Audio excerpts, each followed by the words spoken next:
Hello. So today I'm gonna have me a glass of wine. So I'm just gonna top this off a little bit.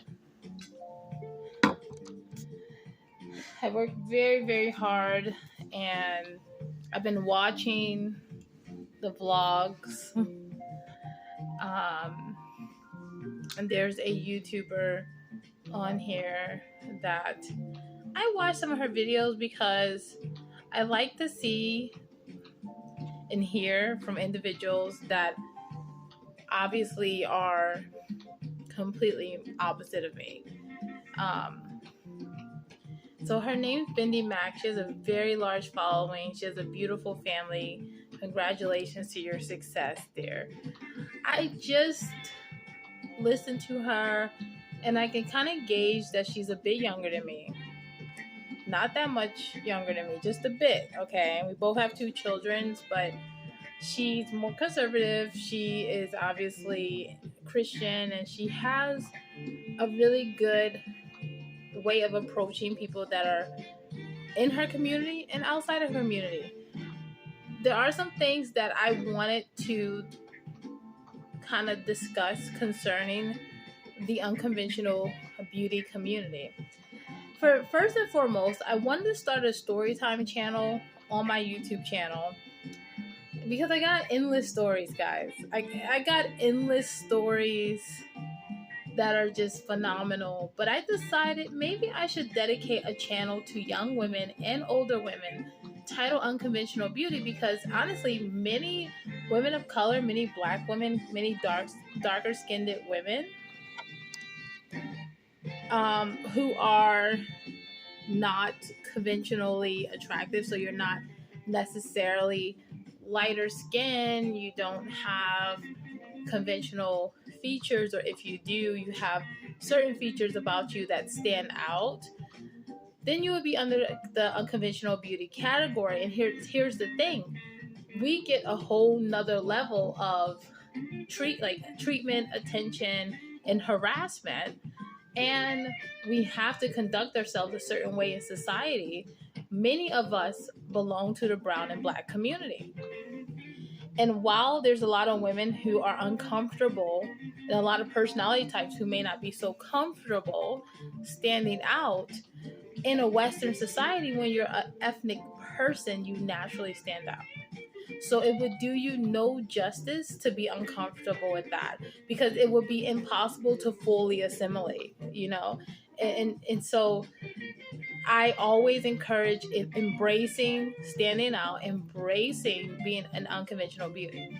So I may start a channel about that versus doing my storytime channel. So I'm still kind of in the range of deciding what kind of channel I want to have and if I want to stick with YouTube platform.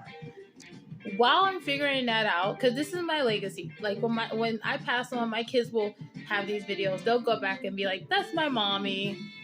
That's what she was about," and do with what I've provided on this platform and what I've given to them in my personal life, what they can do with that. And hopefully they do good with that. I mean, I have a lot of faith in my children, but at the end of the day, I'm not one of those parents that's like, oh, you're going to be just the greatest.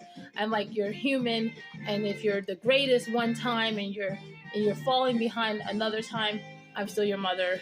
I still love you unconditionally, period.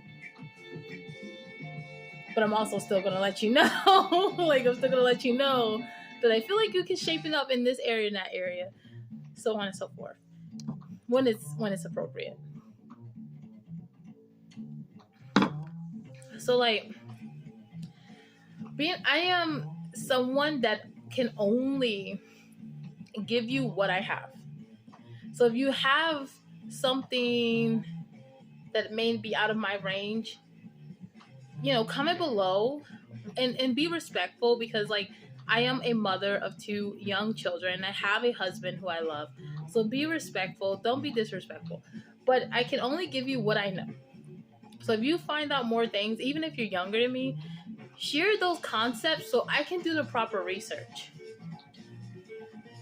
So anyway, I'm an Omega woman, and there are people in this world who are alphas, gammas, betas, sigmas. Wait, Yes.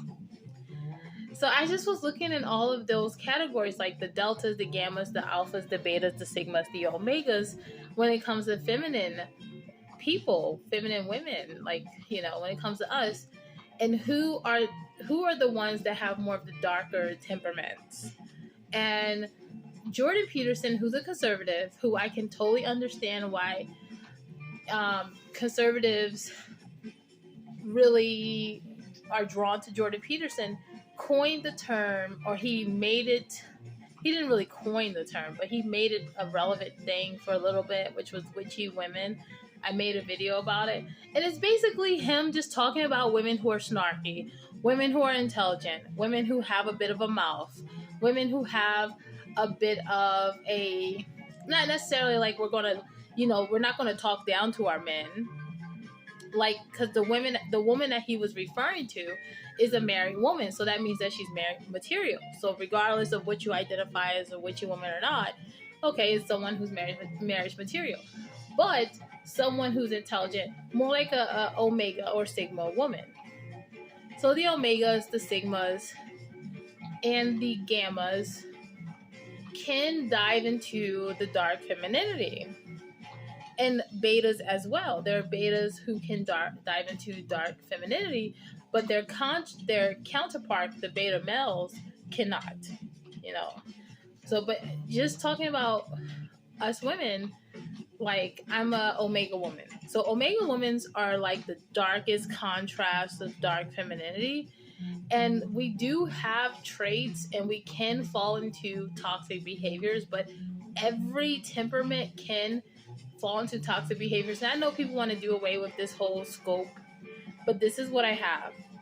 So take what resonates and just do what you must. But at the end of the day, you have energy types that will initiate, and energy types that will absorb and soak everything in and then complete the cycle. You know, and so like the omega type is the one to absorb, and sometimes we take and take and take.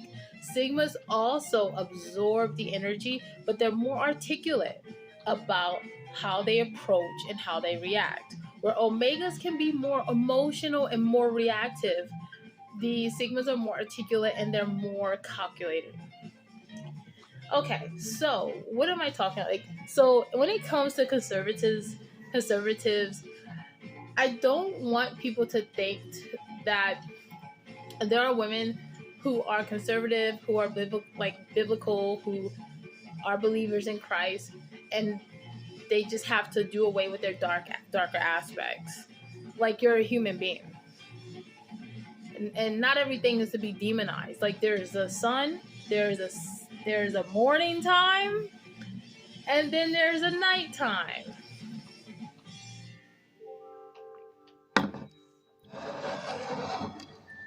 So while people want to associate the darkness with unholiness, I will say that your darker aspects in dark femininity entirely, there's holy aspects to it. Being reserved, being mysterious, being withdrawn.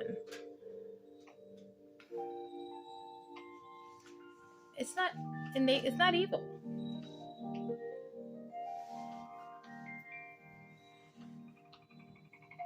There's a lot more to discuss at another time.